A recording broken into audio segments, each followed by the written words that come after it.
Watching Prime News on HLN. We make no bones about it. This show cares about families, marriages, and it's heartbreaking when you hear the stats. Half of all marriages end in divorce, and now couples have to worry about social networking sites like Facebook opening the door to infidelity, making it a little easier to stray. What we're hearing, and here's a number that'll catch you, 80% of divorce lawyers now say they've used Facebook or have that evidence thrown in their face as they're dealing with divorce cases. It's put one of our viewers' lives in turmoil. One of our viewers named Jennifer calling us from Montana. I mean, it's like opening a whole new can of worms because that one person is friends with 15 people that you knew, and those 15 people are friends with 30 people that you knew. It can get ugly. I mean, I have a couple of ex-boyfriends as friends on Facebook, and one of those friends, I mean, it came very close to having an affair, and now I'm in turmoil because I'd like to get away from it, and I'm having a hard time doing it. All right, now let me make this clear. We're not blaming Facebook. Nobody is blaming Facebook, but it can be a tool for reconnecting and maybe reconnecting with someone you shouldn't be. It's a word of warning out there. That's what this is all about. Is it worth putting your marriage at risk? We want to hear from you. Call us, 1-877-TEL-HLN is the number. You drive the show. Here's our question, our Facebook poll question. Have you crossed the line on Facebook? We'll get the results for you in just a moment. We have an expert panel standing by. Vikki Ziegler's with us, family attorney who's dealt with divorce cases, and I'm sure she's dealt with Facebook being in the midst of it as well. She's also author of the book, Premarital Survival Guide, Secrets to Entering a Successful Marriage and to Living Happily Ever After. Also with us, our psychotherapist, Stacey Kaiser. We're going to talk to a man who had his marriage go down the drain because of Facebook. But let me go back to Jennifer. Is Jennifer with us in Montana? Jennifer, she called a little earlier. Jennifer, you with us? Yeah. Let's get your story out there first. What happened? Did you originally think, Facebook's innocent, I've got no problems here? Then what happened? Well, I live 300 miles away from where I grew up, and I'm in a very isolated place, and I don't really have friends here. And so reconnecting with my high school friends, Flames, seemed like a great idea at the time. And you're married, right? 9 years. 9 years married. Kids involved? I have 3 children, yes. Okay. So when did it get dangerous? When did you know, uh-oh, I'm in too deep here? It actually wasn't through Facebook. I make trips home a couple times a year. I don't really think that Facebook is a thing. I think Facebook is a cheating tool. Okay. I mean, it connects you with people that allow you to cheat. But, once you get the phone numbers and you start, seeing the person, that's a choice that you make, and that's a choice that most people do make.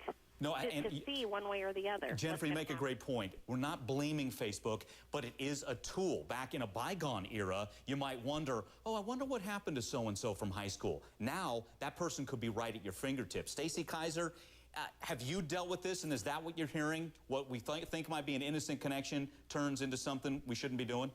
Yes. I mean, I'm frightened to tell you how much I've dealt with it. I saw the statistic that you guys flashed that it's 1 in 5 that are getting divorced, but I think that there's more than 1 in 5 marriages getting lured in by this. And it's not just your everyday affair. All of us, I always say that you have to have the capability to cheat. But when it comes to something like Facebook, you're reconnecting with a long-lost love. All those teenage feelings, those college feelings come back again. You feel young again, and it drives you to do something you wouldn't normally do. Yeah, and the computer makes us a little braver, doesn't it, Stacey? Face-to-face, we wouldn't say things we would via the computer, via Facebook, right? It does make us braver, and so does the distance, because even if you know that that person is 300 miles away and that they're not looking at your face, you can say and do whatever you want. Vikki, what are you seeing? How often in divorce cases you deal with is Facebook at the root? Mike, I'd say about 1 in 5 divorce cases I'm seeing Facebook, Match.com, or any other dating sites, documents are being used against other litigants to prove infidelity, the ability to pay support and alimony, and behaviors. People say, I can't see my child on Friday night because I'm sick, and then all of a sudden they post pictures of them out partying. So it doesn't bode well in a courtroom, and it gives us ammunition as divorce attorneys in the courtroom to actually be able to very cheaply go online and gather this information, and judges are accepting this as evidence. So it's a very scary time for people that are really being electronic exhibitionists, shall we say. Yeah, we'll take your calls, by the way. Want to hear from you. Is it happening to you? Have you gotten a little too close, maybe gone over the edge? Here's a few Facebook comments. Nick posted this. All I can say is it was too close to the line.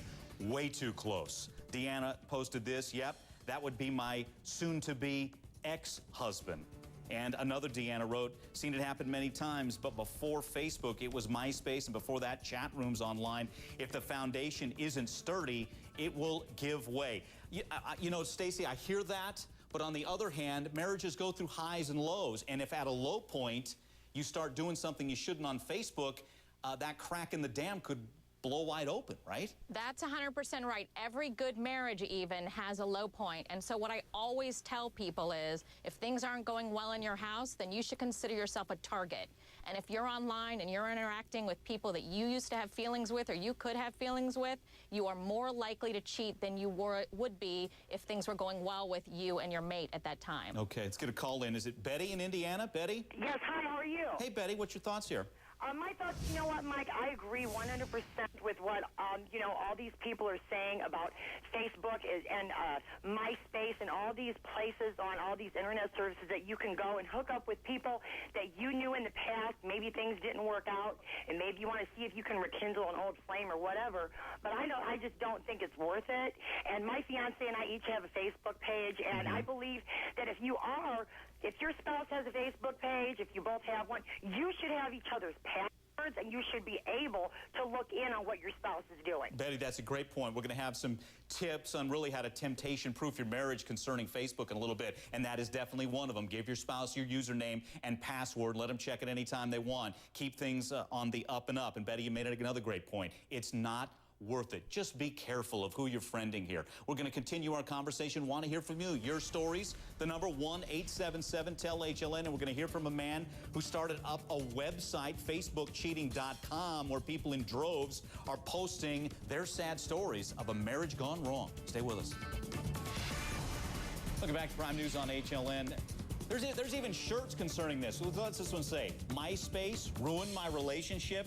That's what we're talking about here. Are social networking sites somewhat dangerous to married couples, especially a marriage that might be hitting a low point? Taking your calls, 1-877-TEL-HLN. We have our experts standing by, and I want to open this up to everybody. And it seems like there's a difference, and I've even heard this term, that it's more dangerous for women. They're more vulnerable to this. It's almost like girl porn, for lack of a better term, that women are stimulated emotionally, men more so with what we think of as traditional porn, visual stimulation. I want to open this up to everybody. Vikki Ziegler, I'll start with you. Why do you think it seems women are more likely to be sucked in by this? Well, I think women in particular are looking for an emotional bond. Sometimes they don't feel it. Some stay-at-home mothers are there all day without that stimulation. But for me, Facebook is a conduit. If there's a bad marriage or something is going on between two people, Facebook is going to allow that person to cheat, but we're not going to blame that tool. What I think your panel has said, which has been very smart, is to really go to the basics, the fundamentals of making sure relationships are strong. And from my perspective as a divorce attorney, I wrote that book, The Premarital Survival Guide. Mike, it's very important because I want people to really talk about these issues before they get married and during. So yes, we want to defy statistics. I'd love to be out of a job and do something else, trust me. But, you know, divorce statistics are rising at this point, and Facebook and other websites are there for people that are unhappy to begin with to take the next step.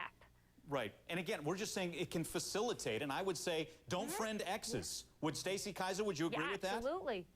I agree 100%. But you know what I always say? What makes an affair is desire and opportunity. And so if you friend your ex, then you've broadened the opportunity to get together with them. Right, right.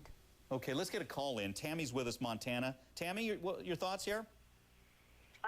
Well, I'm actually someone who is with somebody from Facebook. We both left our marriages.